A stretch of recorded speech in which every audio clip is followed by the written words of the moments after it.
കണ്ണൂർ ചൊക്ലിയിൽ കുഴഞ്ഞു വീണ് മരിച്ച ഹെൽത്ത് ഇൻസ്പെക്ടർ ദീപ ലേഖയുടെ പോസ്റ്റ്മോർട്ടം നടപടികൾ തുടങ്ങി. തലശ്ശേരി ജനറൽ ആശുപത്രിയിലാണ് പോസ്റ്റ്മോർട്ടം നടപടികൾ നടക്കുന്നത്.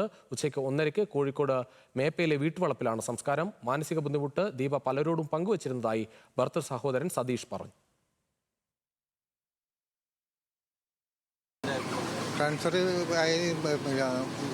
മറ്റന്നൂരൊക്കെ ദൂരം ട്രാൻസ്ഫർ കാലിന് വയ്യാത്തതുകൊണ്ട് അത്രയും പോകാൻ പറ്റില്ല എന്നുള്ള വിഷമമുണ്ടായിരുന്നു.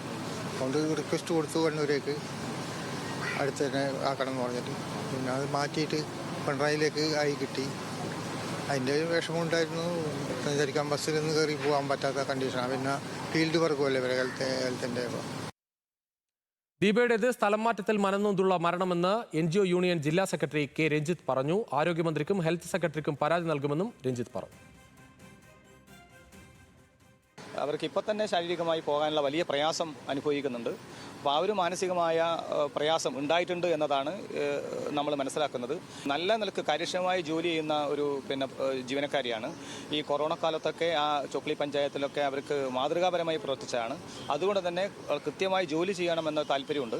അത് ഇത്രയും ദൂരം പോയി ജോലി ചെയ്യാനുള്ള പ്രയാസം അവർക്കുണ്ട്. അതാണ് തീർച്ചയായും മരണത്തിലേക്ക് എത്തിച്ചിട്ടുണ്ടാകുക എന്നാണ് വിശ്വസിക്കുന്നത്. നിഖിൽ അളവൂർശ്ശേരിക്കാണ് കൂടുതൽ വിവരങ്ങളുമായി. നിഖിൽ, ഇത്തരത്തിൽ സ്ഥലം മാറ്റത്തിൽ തന്നെ തുടക്കത്തിൽ ഈ സർക്കാർ വന്നപ്പോൾ തന്നെ വലിയ പ്രതിഷേധമൊക്കെ ഉയർന്ന ഒരു സാഹചര്യം ഉണ്ടായിരുന്നു ജീവനക്കാർക്കിടയിൽ. ഇപ്പോൾ അത് രണ്ടുപേരുടെ മരണത്തിലേക്ക് എത്തിക്കുന്നു. ദീപയുടെ വിഷയത്തിൽ അത് വലിയ പരാതിയുമായി തന്നെ മുന്നോട്ട് പോകാനാണ് കുടുംബത്തിന്റെയും അതോടൊപ്പം NGO യൂണിയൻ ഭാരവാഹികളുടെയും തീരുമാനം. രുചിഷ്, തീർച്ചയായും അത്തരത്തിൽ പരാതിയുമായി ആരോഗ്യവകുപ്പിനെ സമീപിക്കാൻ തന്നെയാണ് കുടുംബം തീരുമാനിച്ചിരിക്കുന്നത്. ഇന്ന് വീട്ടിൽ നടക്കുന്ന സംസ്കാര ചടങ്ങുകൾക്ക് ശേഷം അക്കാര്യത്തിൽ തീരുമാനമെടുക്കും. ആരോഗ്യവകുപ്പിന് പരാതി നൽകും എന്ന് തന്നെയാണ് ഈ ഭർത്താവിൻ്റെ സഹോദരൻ സതീഷ് പറയുന്നത്. അതുമാത്രമല്ല, NGO യൂണിയനും ഇക്കാര്യത്തിൽ നിയമപരമായ കാര്യങ്ങളുമായി മുന്നോട്ട് പോകാൻ തന്നെയാണ് തീരുമാനം. അതിൻ്റെ ഭാഗമായി കൂടിയാണ് ആദ്യഘട്ടത്തിൽ ആരോഗ്യവകുപ്പിന് പരാതി നൽകാൻ അവരും ഒരുങ്ങുന്നത്. ഈ ദീപലേഖയ്ക്ക് ആദ്യം ട്രാൻസ്ഫർ വന്നത് കണ്ണൂർ ജില്ലയിലെ തന്നെ മട്ടന്നൂരേക്കായിരുന്നു. പക്ഷേ മട്ടന്നൂരിലേക്ക് പോകുന്നതിന് നിലവിലുള്ള അസൗകര്യങ്ങൾ അവർ അറിയിച്ച് DMOയ്ക്ക് കത്ത് നൽകിയിരുന്നു. എന്നിട്ടും പിന്നീട് പിണറായിലേക്കാണ് ഇവർക്ക് ട്രാൻസ്ഫർ നൽകിയത്. പ്രത്യേകിച്ചും ഈ പറയുന്ന ഇതിൽ ഏറ്റവും പ്രധാനപ്പെട്ട കാര്യം പറയുന്നത് 4 മാസം മാത്രമേ ആയിട്ടുള്ളൂ ദീപലേഖ ഈ ചൊക്ലി പഞ്ചായത്തിലേക്ക് ഹെൽത്ത് ഇൻസ്പെക്ടറായി എത്തിയിട്ട്.